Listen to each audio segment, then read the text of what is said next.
ശ്രീ ജയരാജ്, ഇത് പൊതുസമൂഹം വീക്ഷിക്കുന്ന കാര്യമാണ്. ഇതൊക്കെ വിലയിരുത്തലുകളാകും. ഇപ്പോൾ തന്നെ തെറ്റ് തിരുത്തണം എന്നുള്ള അഭിപ്രായം വന്നിട്ട് വീണ്ടും എന്തുകൊണ്ടാണ് തിരുത്തലിൻ്റെ ഒരു ഭാഗവും ഇല്ലാതെ ഇങ്ങനെ ന്യായീകരണം മാത്രമായി വെച്ച് നടത്തിക്കൊണ്ടിരിക്കുന്നത്? എവിടെയെങ്കിലും ഒന്ന് തിരുത്തിയാലല്ലേ ഇനിയെങ്കിലും പിടിച്ചു കയറാൻ കഴിയുകയുള്ളൂ. കാരണം നേരത്തെ പറഞ്ഞതുപോലെ പൂക്കോട് വിദ്യാർത്ഥി പ്രസ്ഥാനത്തിൻ്റെ ഇടികൊണ്ട് മരിച്ച ആ സിദ്ധാർത്ഥ് ഉൾപ്പെടെ ഇത്രയധികം സാധാരണക്കാരായവർ ഇങ്ങനെ ബലിയാടുകളാകുമ്പോൾ ഇതെല്ലാം പൊതുസമൂഹം വീക്ഷിക്കുന്നുണ്ട്.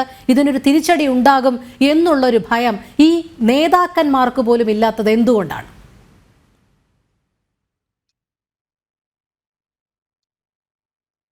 ഈ പൂക്കോട് നടന്ന സംഭവത്തിനെ കുറിച്ച് CBI അന്വേഷണം നടത്തണമെന്നാണ് ആ വിദ്യാർത്ഥിയുടെ അച്ഛൻ ആവശ്യപ്പെട്ടത്. അതിനനുസരിച്ച് CBI അന്വേഷണത്തിന് ഉത്തരവിട്ടിട്ടുണ്ട്.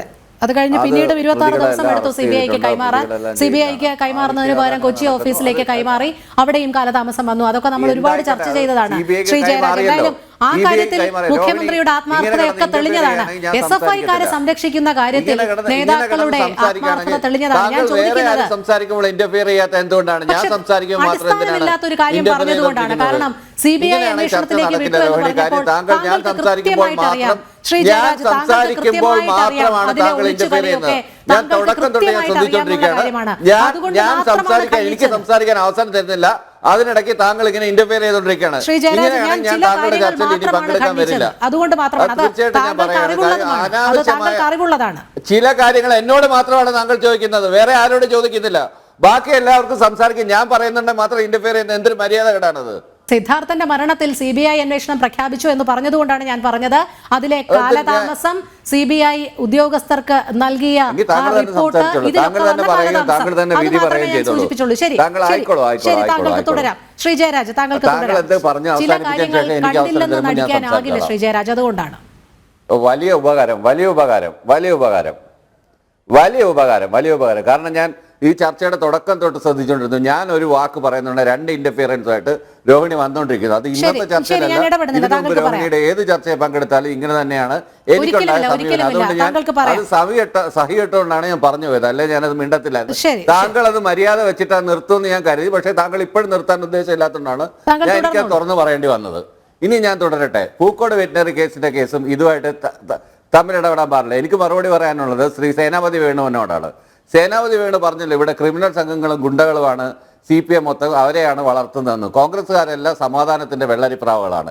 ഈ കൊന്നൊടുക്കിയ 35 SFIയുടെ പ്രവർത്തകരും തന്നെത്താൻ സ്വയം കുത്തി മരിച്ചതാണ്, KSCക്കാർ ചെയ്തതല്ല. അത് കൊല്ലം SM കോളേജിൽ ശ്രീകുമാർ തൊട്ട് ഇങ്ങനെ ഏറ്റവും അവസാനം വന്ന അഭിമന്യു വരെ ഇത്തരം വിദ്യാർത്ഥികൾ അവിടെ ഭരിക്കുന്നത്, ഇത്തരം വിദ്യാർത്ഥികൾ കൊല്ലപ്പെടുന്നത് KSUവിൻ്റെ ABVPയുടെ ആക്രമണ രാഷ്ട്രീയത്തിന്റെ ഭാഗമായിട്ടാണെന്ന് കേരളത്തിന്റെ വിദ്യാർത്ഥി സമര ചരിത്രം അറിഞ്ഞിട്ടുള്ള എല്ലാവർക്കും അറിയാം. പിന്നെ അവർ പുതിയ മേലങ്കി അണിഞ്ഞിട്ട് ഞങ്ങളെല്ലാം വെള്ളക്കുപ്പായക്കാരാണ്, വെള്ളരിപ്രാവുകളാണ് എന്ന് പറയുന്നതിനകത്ത് യാതൊരു അർത്ഥവുമില്ല. അതുപോലെ തന്നെ KSCക്കാർ ഇപ്പോൾ കാണിക്കുന്നത് എന്താ? നെയ്യാർ ഡാമിൽ നടന്ന സംഭവം നിങ്ങൾക്ക് അറിയാമല്ലോ. അവരുടെ ഒരു പഠന ക്യാമ്പിൽ വെച്ചിട്ട് പരസ്പരം തലയടിച്ച് പൊട്ടിച്ച് രക്തരൂക്ഷിതമായിട്ടാണ് അവരുടെ സമ്മേളനം പരിസമാപ്തി ഇടയ്ക്ക് വെച്ച് നിർത്തേണ്ടി വന്നു ആ ക്യാമ്പ്. അതിനു മുമ്പ് കഴിഞ്ഞ വർഷം പത്തനംതിട്ട നടന്ന സമരത്തിൽ വിദ്യാർത്ഥിനികൾ കയറി പിടിച്ചു KSC പ്രവർത്തകർ മദ്യവെച്ച് മതോന്മത്തരായിട്ട്. ഇതൊക്കെയാണ് നടക്കുന്നത്. ചില ആളുകൾ പ്രിവിലേജ് ഗ്രൂപ്പാണ്, അവർ ചെയ്യുമ്പോൾ ആരും പറയാൻ പാടില്ല. SFIക്കാരൻ എന്ത് ചെയ്താലും, അല്ലെങ്കിൽ ഇടതുപക്ഷത്തോട് അനുകൂലമായിട്ട് നിൽക്കുന്നവർ എന്ത് ചെയ്താലും അത് വലിയ വാർത്തയാകുന്നു. ഇത് സെലക്റ്റീവ് സ്ക്രീൻഡ് ആയിട്ടുള്ള ഒരു വാർത്താ വിശകലനമാണ്.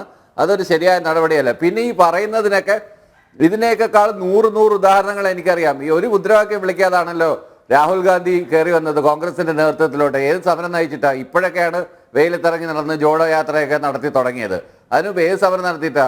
MSc പഠിക്കുമ്പോഴും MEd പഠിക്കുമ്പോഴും വീണ ജോർജ് ആവശ്യത്തിലധികം മുദ്രാവാക്യം വിളിച്ചിട്ടുണ്ട്. അതൊന്നും കാണാതെ ഒരു മുദ്രാവാക്യം പോലും വിളിക്കാതെയാണ് MLA ആയതെന്നൊക്കെ പറയുന്നത് അത് വളരെ തെറ്റിദ്ധരിപ്പിക്കുന്നതാണ്, ജനങ്ങളെ തെറ്റിദ്ധരിപ്പിക്കുന്നതാണ്. അത് അവരുടെ കേസ് ഹിസ്റ്ററി. കേരളത്തിലെ ആദ്യത്തെ വനിതാ CEO ആണ് ഒരു സ്വകാര്യ ചാനലിന്റെ.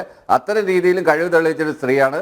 ആരോഗ്യമന്ത്രി എന്നുള്ള നിലയിൽ സ്തുത്യർഹമായ പെർഫോമൻസ് കാഴ്ചവെച്ചുകൊണ്ടിരിക്കുന്ന ഒരു മന്ത്രിയാണ് അവർ. അവരുടെ മെറിറ്റിനെ കുറിച്ചൊന്നും ഞാൻ കൂടുതലൊന്നും പറയുന്നില്ല. അവരെ കുറിച്ചാണ് പറയുന്നത്. എന്ത് വിദ്യാഭ്യാസം ഇല്ലാത്ത വിദ്യാഭ്യാസ മന്ത്രി എന്ന്? ഏത് വിദ്യാഭ്യാസം ഇല്ലാത്ത വിദ്യാഭ്യാസ മന്ത്രിയുടെ കാര്യമാണ് പറയുന്നത്? സോഷ്യൽ മീഡിയയിൽ വരുന്ന വാർത്തകൾ കണ്ടിട്ട് അങ്ങനെ പറയരുത്. LLB പാസ്സായ ആളാണ് ശിവൻകുട്ടി. അതുപോലെ തന്നെ മറ്റേ പ്രൊഫസറാണ് നമ്മുടെ ഉന്നത വിദ്യാഭ്യാസ മന്ത്രി ബിന്ദു. ഇതൊക്കെ എല്ലാവർക്കും അറിയാം. AK ബാലൻ ബ്രണ്ണൻ കോളേജ് പഠിച്ചതാണ്. ഇവരുടെ ഒന്നും ബിരുദങ്ങളൊന്നും എനിക്ക് നിരത്തണമെന്ന കാര്യമൊന്നുമില്ല. പിന്നെ അങ്ങനെ ബേസ്ലെസ് ആയിട്ടൊക്കെ ആർഗ്യുമെന്റ് പറയുകയാണ്. ബേസ്ലെസ് ആയിട്ട് ഇതെല്ലാം ഞാൻ കേട്ടോണ്ടിരിക്കണം എന്നാണോ പറഞ്ഞുകൊണ്ടിരിക്കുന്നത്?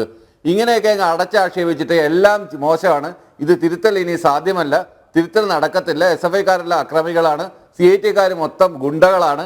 ഈ CIT എന്ന് വിളിക്കുന്ന ആരെയാണ്? CIT എന്ന് വിളിക്കുന്ന മുഴുവൻ ചുവട്ട തൊഴിലാളികളെ ആ ഒരു ടാഗ് ലൈനിലാണ് പറയുന്നത്. ഇവരുടെ വസ്ത്രത്തിന് നിറം വെച്ചിട്ട് പോലും കണ്ടുപിടിക്കാൻ പറ്റത്തില്ല. കാരണം അവരുടെ വസ്ത്രത്തിന്റെ നിറം നീലയാണ്, മറ്റവരിടുന്ന വസ്ത്രത്തിന്റെ നിറം ചുമപ്പാണ്. INTC-കാരൻ. അപ്പോൾ INTC-കാരൻ സാധാരണ ജനത്തിന് തിരിച്ചറിയില്ല, BMS-കാരനെ മാത്രം തിരിച്ചറിയാം കാവ്യ വസ്ത്രം ധരിക്കുന്നതുകൊണ്ട്. ഇങ്ങനെ എല്ലാവരും കൂടെ ചേർന്നിട്ടാണ് ഒരു ജംഗ്ഷനിൽ അല്ലെങ്കിൽ ഒരു സ്ഥലത്ത് ഇത്തരം കയറ്റിറക്ക് തൊഴിലാളികളെല്ലാം കൂടെ ഒരുമിച്ച് നിൽക്കുന്നത്. കയറ്റിറക്ക് തൊഴിലാളികൾ സ്വാഭാവികമായിട്ടും വളരെ വിദ്യാഭ്യാസം കുറഞ്ഞ ഒരു തൊഴിലും കിട്ടാത്തതുകൊണ്ട് ഈ പണിക്ക് ഇറങ്ങുന്നവരാണ്. അവരുടെ കയ്യിൽ നിന്ന് ഈ സമൂഹത്തിലുണ്ടാവുന്ന എല്ലാ കുഴപ്പങ്ങളും അവരുടെ ഇടയിലും ഉണ്ട്. അതുകൊണ്ട് ചില കാര്യങ്ങളിലൊക്കെ കൃത്യമായിട്ട് സ്പെഷ്യൽ എക്കണോമിക് സോണിലൊന്നും അവർക്ക് പ്രവേശനം അനുവദിക്കുന്നില്ല. പല പല കമ്പനികളുമായിട്ട് നിക്ഷേപ സൗഹൃദ സംസ്ഥാനമാകുന്നതിന്റെ ഭാഗമായിട്ട് അവരെ കൃത്യമായിട്ട് നിയന്ത്രിക്കുന്നുണ്ട്. താങ്കൾ ട്രേഡ് യൂണിയൻ പ്രവർത്തനം നടത്തിയിട്ടുള്ള ആളാണെന്ന് പറയുന്നു. ചന്ദ്രശേഖരനോട് പോയി സംസാരിച്ച് നോക്കുക എങ്ങനെയാണ് ട്രേഡ് യൂണിയനെ കൈകാര്യം ചെയ്യേണ്ടതെന്ന്. ചന്ദ്രശേഖരൻ താങ്കൾക്ക് വ്യക്തമായിട്ട് പറയും. അപ്പോൾ തൊഴിലാളി വിരുദ്ധ പ്രവർത്തനങ്ങൾക്കും തൊഴിലാളികൾക്ക് ഈക്വൽ സ്റ്റാറ്റസ് കിട്ടുന്ന ഒരു കാര്യങ്ങൾക്കും ഇടതുപക്ഷം എതിരല്ല. പക്ഷെ തൊഴിലാളികൾ കാണിക്കുന്ന അക്രമ പ്രവർത്തനങ്ങളൊന്നും അംഗീകരിക്കാൻ പറ്റുകയില്ല. അതെ, ആ അക്രമ പ്രവർത്തനത്തിൽ ഏർപ്പെട്ട പശ്ചാത്തലമുള്ള ഒരു വ്യക്തിയെയാണ് ഇത്തരത്തിൽ സ്വീകരിച്ചിരിക്കുന്നത്. അതിൽ തെറ്റുണ്ടോ എന്ന് മാത്രമാണ് ശ്രീ ബി ജയരാജ് ചോദിച്ചത്.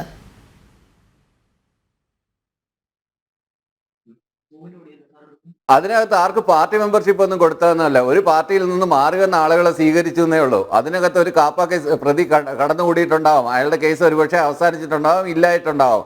അതിനെക്കുറിച്ചുള്ള വിവരങ്ങൾ തരാം. മറ്റേ ആളുകൾ വേറൊരു പാർട്ടിയിൽ നിന്ന് മാറി വരുന്നുണ്ട്, അവരെ കൊടി കൊടുത്ത് സ്വീകരിക്കുകയാണ്. ആരോഗ്യമന്ത്രി വീണ ജോർജ് തന്നെ വന്ന് അഭിവാദ്യം അർപ്പിച്ച് സ്വീകരിക്കുന്നത് വെറും ഷോളിട്ട് സ്വീകരിക്കുന്ന പോലെ അല്ല.